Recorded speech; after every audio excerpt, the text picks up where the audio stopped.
안녕하세요. 기독교 경건서적 읽기 첫 번째 시간입니다. 요즘 날씨가 참 좋죠? 가을 날씨라서 오늘처럼 비가 오면 비가 온 대로 좋고요. 얼마 전 날씨가 맑을 때 운중천을 산책해 보았는데요. 풀과 꽃들도 그 향기가 정말 향그럽고 가을 하늘도 파란 하늘에 하얀 구름들이 낮게 떠 있어서 정말 아름답고 멋졌습니다.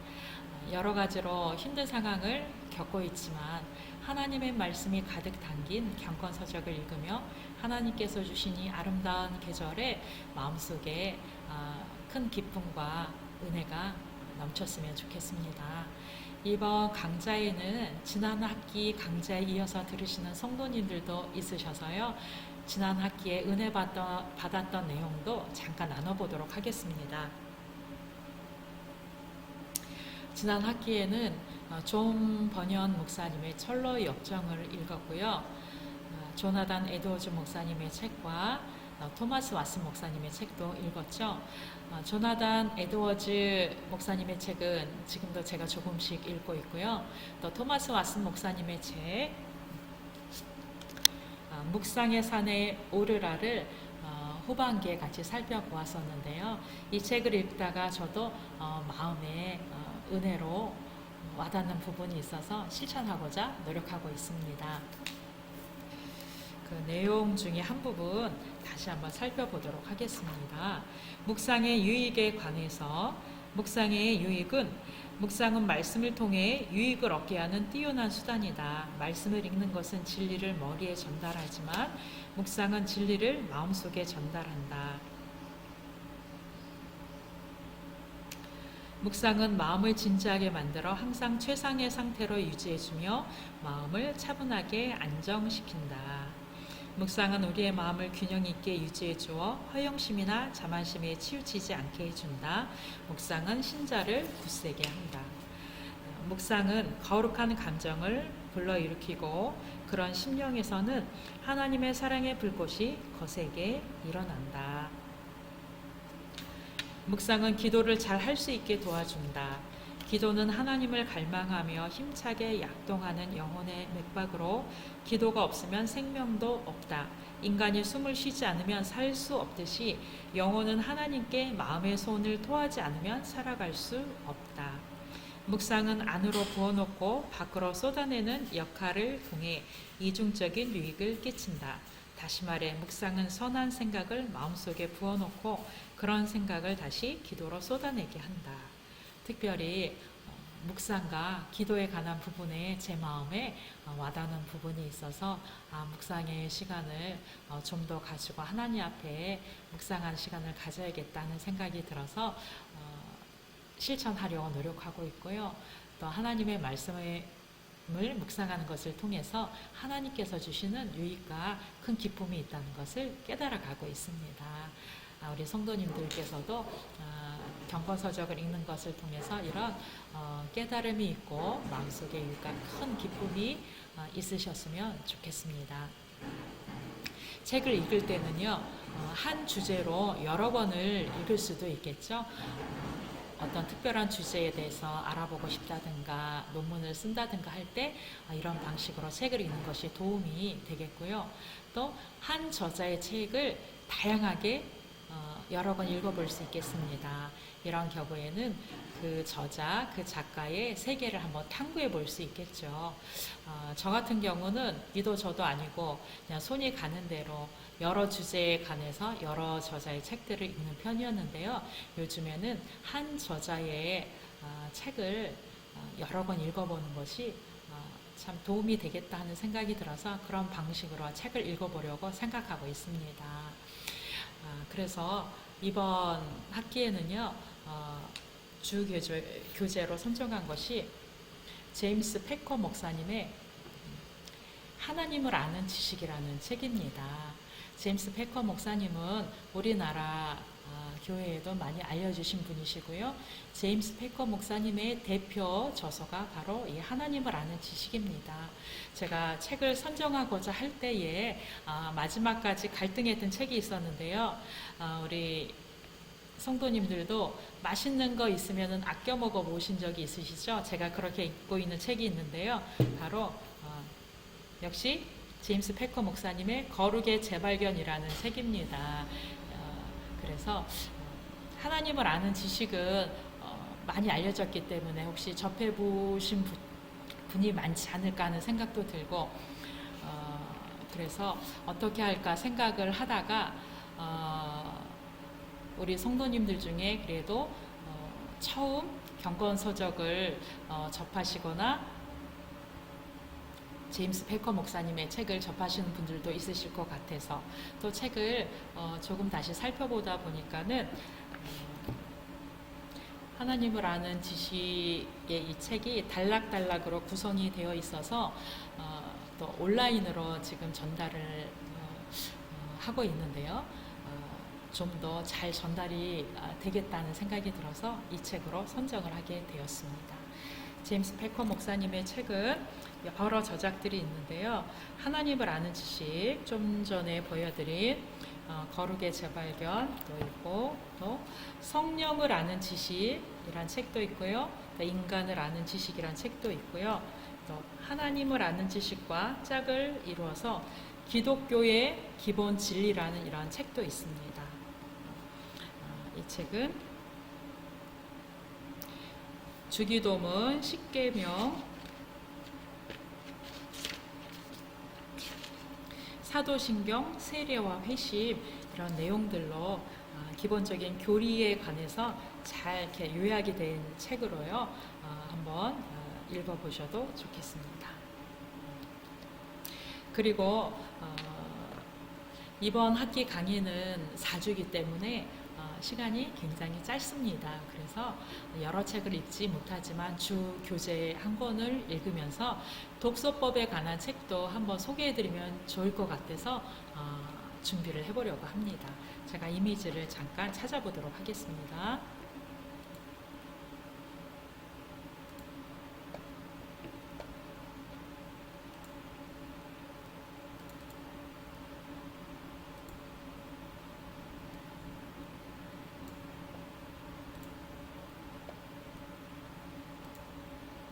네, 큰 힘을 독서법이라는 책인데요.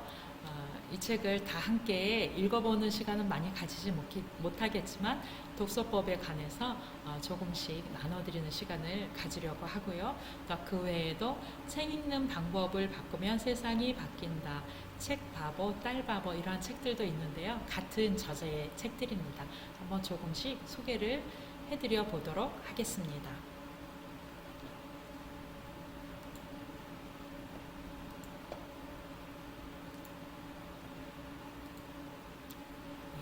그러면 주 교재의 저자이신 제임스 패커 목사님에 관해서 잠깐 알아보도록 하겠습니다. 제가 책의 서문이나 또 그 작년에 소천하셨거든요.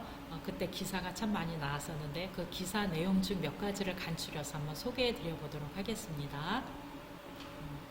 제임스 패커 목사님은 로이드 존스, 존 스터트 목사님과 더불어 20세기 복음주의 신학계에 큰 영향을 끼치신 분으로 알려져 있습니다. 스스로는 개혁적 복음주의자라고 말하며 사람들에게는 청교도 신학 전통을 계승한 마지막 청교도라고 불리기도 하시는 분입니다. 신학자, 교수, 저술가, 목회자, 복음주의 지도자입니다. 제임스 패커 목사님의 저서가 성도들에게까지 많이 읽히는 이유는 성경의 진리를 모호하지 않게 명료하게 전했기 때문입니다. 목사님은 16, 17세기 종교개혁과 청교도 신학의 강점을 현대에 적용시키고자 했고요. 그리스도인들이 삶의 다양한 주제에 대해 정확한 삶을 살기를 바라는 마음으로 성경, 성령, 교리적 주제, 거룩한 삶과 기도 등 여러 방면의 저서들을 썼습니다. 리랜드 라이큰이라는 교수님은요, 제임스 패커 목사님이 영미권에서 복음주의 부흥에 큰 영향을 미쳤고 영성과 지성을 겸비한 복음주의 운동을 가능하게 한 분이라고 하였습니다. 제임스 패커 목사님은 복음주의 역사에서 중요한 순간마다 사상적인 영향을 미쳤다고 했습니다. 그는 오직 성경의 절대적 신적 권위를 변증했고요. 자유주의의 공격에 직면하여 보수적인 복음주의자의 역할을 감당했습니다.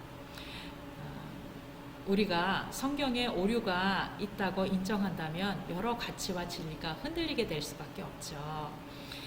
제임스 패커 목사님은 1977년 R.C. 스프롤, 노먼 가이슬러 등과 함께 국제 성경 무어 협회를 구성하여 리더십을 10년간 감당했고요. 이러한 활동은 성경은 오류가 없다는 시카고 선언의 기초가 되었습니다. 성경의 본질과 해석, 현대의 동성애나 교회에서 여성의 역할 등의 성경적인 보수적인 선을 유지하도록 영향을 미쳤고요. 나중에는 동성 결혼에 찬성하던 캐나다 성공회에서 탈퇴하셨고요. 자신의 성공회 주교 면허도 반납했다고 합니다. 제임스 패커 목사님의 생애를 간략하게 살펴보도록 하겠습니다. 1926년 영국 글러스터 성공회 가정에서 출세하였습니다. 1944년 옥스퍼드 코퍼스 크리퍼스 칼리지에 입학 후 명목상 그리스도인에 갖고 왔던 목사님은 IVF에서 진행하는 복음주의 집회에 참여했다가 예수님을 구주로 영접하게 되었고요. 또 학교 생활 중에 C.S. 루이스 박사님으로부터 많은 영향을 받게 됩니다. 1951년 목사 안수를 받고 버밍엄 교회의 교구 목사로 3년 동안 지냈고요. 1952년에 옥스퍼드 대에서 리처드 맥스터에 대한 연구로 박사학위를 받으시게 됩니다. 1952년부터 79년까지 신학 강사로서 명쾌한 강의로 이름이 알려지게 되었고요. 브리스톨 신학교 재직 당시에 옥스퍼드대에서 영국 교회의 복음적 연구를 위해 설립한 라타니 센터라는 곳에서 소장 감독으로 일하면서 복음주의 지도자로서 영향력을 끼치게 되었습니다. 1979년에는 캐나다 밴쿠버 리젠트 칼리지에서 역사신학과 조직신앙을 가르치다 은퇴 후 명예교수로 재직했고요. 2005년에는 타임지에서 20세기의 가장 영향력 있는 복음주의 지도자 25인 중에 한 명으로 선정되었습니다. 작년 2020년 7월 17일 94세의 생일을 닷새 앞두고 하나님의 부르심을 받았습니다. 제임스 패커 목사님은 예수님을 만난 후에 하나님의 부르심을 받기까지 정말 충성되게 자신에게 맡겨진 달란트로 헌신하셨던 분인데요.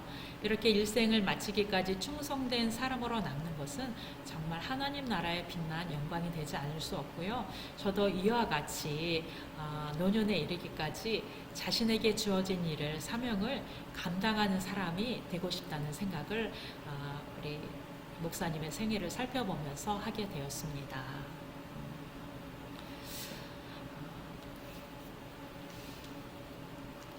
하나님을 아는 지식 주 교재에 관해서 잠깐만 살펴보도록 하겠습니다.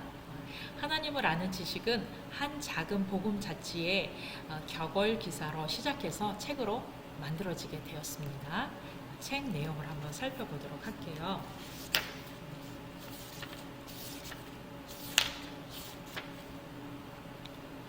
책 내용은요, 세 부분으로 이루어져 있습니다. 첫 번째는 여호와를 알라 해서 하나님을 아는 방법과 이유에 대해서 말해주고 있고요. 6가지 정도 부분으로 나누어서 글이 실려져 있습니다. 제2부에서는 내 하나님을 보라 하는 큰 단원의 주제로 하나님의 속성에 관한 부분을 7번부터 17번까지 나누어서 전해주시고 있습니다. 그리고 제3부에서는 하나님이 우리를 위하시면 이라는 제목으로 하나님의 자녀의 혜택에 관해서 5가지 주제 정도로 나누어서 글을 쓰셨고요.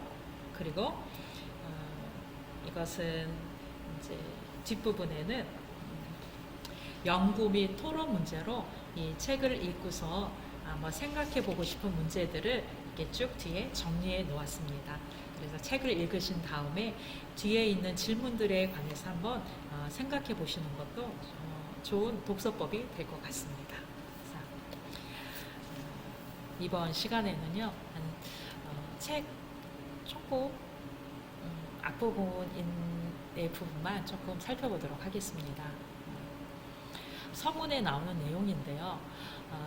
우리 가끔씩 여행을 가게 되죠. 그런데 어떤 사람들은 진짜로 자신이 여행을 하게 되고요. 어떤 사람들은 그 여행하는 사람들을 지켜보게 됩니다. 여행하는 사람들을 지켜보는 사람들은 무엇에 관심을 가지게 될까요? 아무래도 실제적인 것보다는 여행객들과 이야기를 나눌 수도 있고 여행이 어떨지 얘기도 해볼 수 있겠지만은 어떤 실제적인 필요의 문제보다는 어떤 피상적인 것에 머물 수밖에 없겠죠. 네덜란드나 제가 얼마 전에 강릉도 갔다 왔는데요. 그런 곳에 가는 사람들을 보게 된다면 그곳이 얼마나 아름다울지, 그곳의 길은 어떻게 만들어졌는지, 가면은 얼마나 좋을지 그런 것들을 생각해 보게 되겠지만 실제 여행객들은 어떨까요? 비행기 티켓을 얼마에 끊고 어떻게 갔다 오고 도착 시간은 어떻게 정하고 어떤 물품을 구체적으로 갖고 가고 이런 정말 실제적인 것을 생각해 볼 수밖에 없겠죠. 제가 서문의 내용을 잘 표현하고 있는지는 잘 모르겠는데요.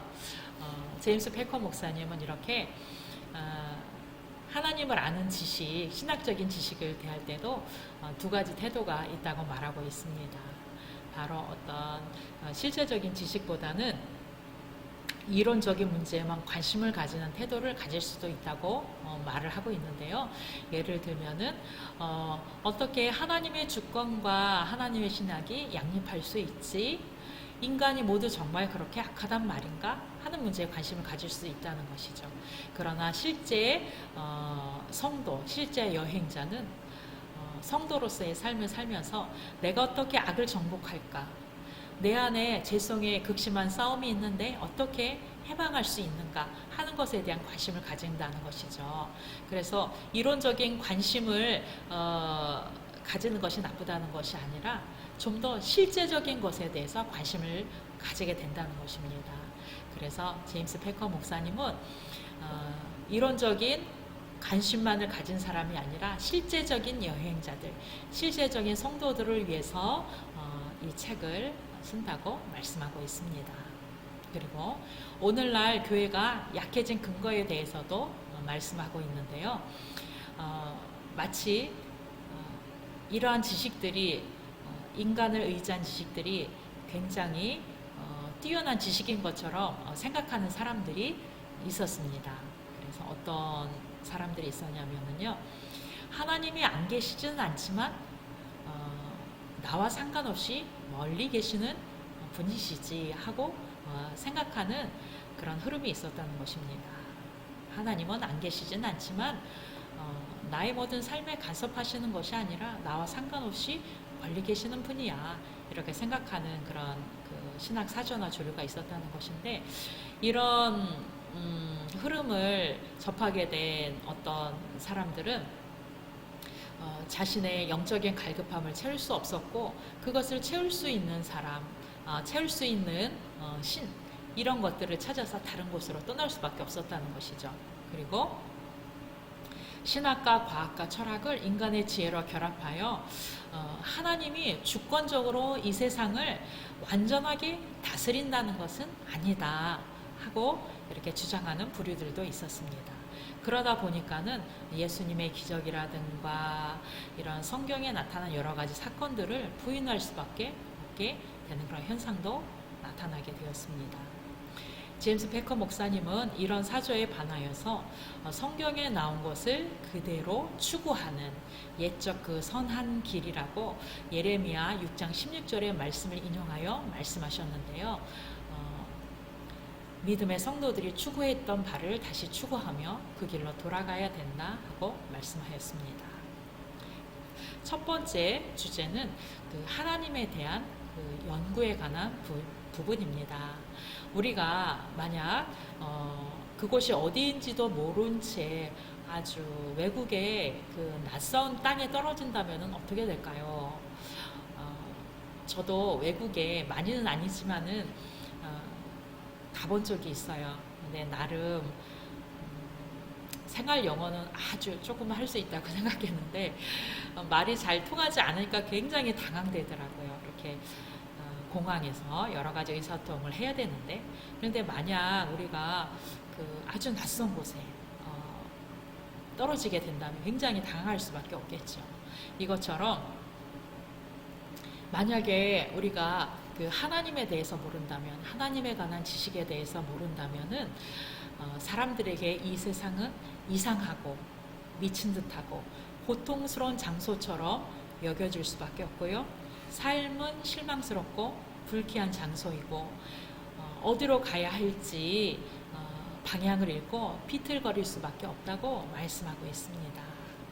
그러나 하나님에 관한 지식을 우리가 바르게 알게 될 때 인생에 대한 조망을 바르게 갖게 해주고 비틀거리지 않고, 아니 오히려 그 선한 이끄심과 인도하심을 따라서 하나님께서 허락하신 그런 그 길들을 따라가게 될 수 있게 되는 것이죠.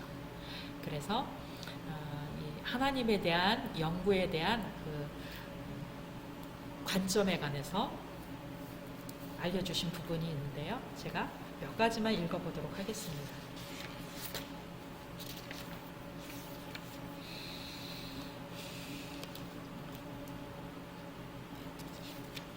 참 그 전에요.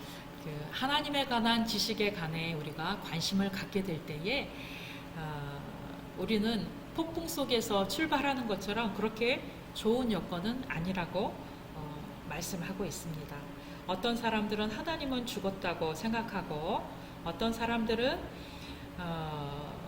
하나님에 대한 이야기가 교묘하게 꾸며낸 헛소리라고 생각하는 사람도 있고, 또 뭐 그런 것을 굳이 뭐 연구해 그런 사람들도 있는데요. 우리 익숙한 이름이 나오네요. 그 존 버년 목사님이 쓰신 그 철로 역정에서 순례자가 여정을 떠나려 할 때에 그 순례자를 이해하지 못하는 아내와 아이들이 막 그 순례자를 돌아오라고 막 붙들려 하자 순례자가 손가락으로 귀를 막고 생명, 생명, 영원한 생명 하고 외치면서 순례길을 떠났던 것처럼 우리도 이런 여건 속에서 오직 하나님에 관한 지식을 알아야겠다 하고 굳게 결심하고 떠나야 될 것에 대해서 말씀해주고 있습니다. 그러면 하나님에 관한 지식을 어떤 원리로서 탐구할 것인가에 관해서 5가지 정도로 말씀해 주시는데요. 짧게 요약해서 한번 읽어보도록 하겠습니다. 첫 번째, 하나님은 인간에게 말씀하셨으며 성경은 구원에 이르는 지혜를 갖도록 하기에 우리에게 주어진 하나님의 말씀입니다. 두 번째, 하나님은 그분이 지으신 세상의 주님이시며 왕이시다. 세 번째, 하나님은 구세주로서 믿는 자들을 죄책과 죄의 권세로부터 구하시기 위해 주 예수 그리스도를 통해 주권적인 사랑을 적극적으로 나타내 보이신다. 그리고 그들을 자녀로 삼으시고 그들에게 합당한 복을 주신다. 네 번째, 하나님은 삼위이시다. 신성 안에는 성부와 성자와 성령이라는 세 위격이 있고 구원 사역은 이 세 위격이 함께하는 역사다. 성부께서 구속하기로 결심하시고 성자께서는 그 구속을 이루시며 성령께서는 그것을 적용하신다. 경건이란 하나님의 계시에 대해 신뢰와 순종, 믿음과 예배, 기도와 찬양, 복종과 섬김으로 반응하는 것을 의미한다. 아마 책을 읽으시게 되면은요, 이 부분에 대해서 한 번 더 자세히 생각해 보면서 목사님이 제시하는 5가지 가이드라인에 대해서 한번 생각해 보시면 좋겠습니다. 그리고 또 중요한 것을 한 가지 말씀해 주셨는데요. 하나님을 아는 것이 목적이 되어야지 지식만을 추구한다면은 지식은 교만하게 하며 만일 누구든지 무엇을 아는 줄로 생각하면 마땅히 알 것을 알지 못하는 것이라 한 고린도전서 8장 1절에서 2절의 말씀과 같이 교만과 우쭐과 자기 만족적인 기만 상태에 빠질 수 있으므로 이러한 상태에 빠지지 않도록 마음을 지키며 기도해야 한다고 말씀하고 있습니다. 아무래도 말씀을 연구하고 또 경건서적을 읽다 보면은 정말 놀라운 하나님에 관한 지식들을 알고 또 배우게 되는데요. 우리 마음을 잘 지키며 지식만을 가진 것으로 이게 만족하는 것이 아니라 정말 하나님을 만나고 또 그 하나님을 우리의 삶 속에서 추구하는 그런 믿음의 삶으로 이르기까지 마음을 지키며 또 기도해야겠다는 생각도 하게 됩니다. 그래서 진리를 배우면 하나님 앞에서 묵상 깊이 생각하고요. 기도와 찬양으로 바꿔야 한다고 말씀하고 있습니다. 저도 한때는 또 20대 때는 그 지식에 관한 관심이 많았습니다. 그러나 시간이 지날수록 지식이 다가 아니고 전부가 아니고 정말 하나님을 알아가는 것, 내 삶 속에서 거룩을 추구하고 내 삶 속에서 하나님의 말씀을 따라 살아가는 것이 정말로 쉽지 않은 길이고 어려운 길이고 또 하나님을 알아가는 길이라는 것을 알게 되어서 저도 역시 기도하는 마음으로 이 책을 함께 읽어가고자 합니다. 어디까지 읽어오면 좋을까요? 시간이 아주 많은 것은 아니어서 이 책을 제 목표로는 3분의 2 이상 읽는 것을 목표로 하고 있습니다. 만약에 오늘 강좌를 들으시고 책을 구하시게 되셔서 읽으시게 되면은 가능하시면 일부 여호와를 알라 부분이요. 그래서 하나님을 아는 방법과 이유에 관해서 설명된 일부 여호와를 알라 이 부분까지 읽어오시면 좋겠고요. 혹시 못 읽어오시더라도 재밌고 즐겁게 강좌를 따라오시면 좋겠습니다. 이상으로 첫 번째 강좌를 마치겠고요. 이 가을에 책을 읽는 것을 통해서